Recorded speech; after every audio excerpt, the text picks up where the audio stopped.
जेके social media ते दीन जो कन था दिफा, तिन प्यारन दीनदारन खे धणी रखो खुश सदा। तिन प्यारन दीनदारन खे धणी खुश रखो सदा।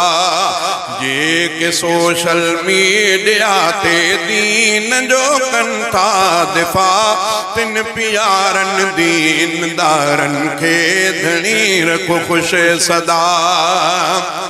ओए अगो किताबन जे ज़रिए गाल्हि कजी हुई कभी, बातिलन खे मात अहिड़ी हुई तरीक़े सां निभी। पर अजो को दौर सोशल मीडिया जो आदा, तिन प्यारन दीनदारन खे धणी रखो खुश सदा।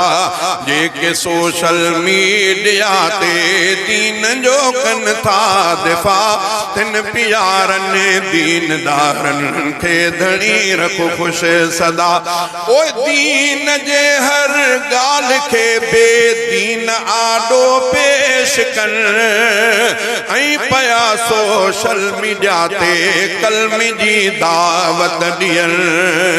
जिन रखियो मक़सद इहो राज़ी रहे रब्बुल उला, तिन प्यारन दीनदारन खे धणी खुश रखो सदा। तिन प्यारन दीनदारन खे धणी रखो खुश सदा। जेके सोशल मीडिया ते दीन जो कन था दिफा, तिन प्यारन दीनदारन खे धणी रखो खुश सदा। ओए मुस्तफा महबूब आहे आखिरी रब जो नबी, रब हबीबन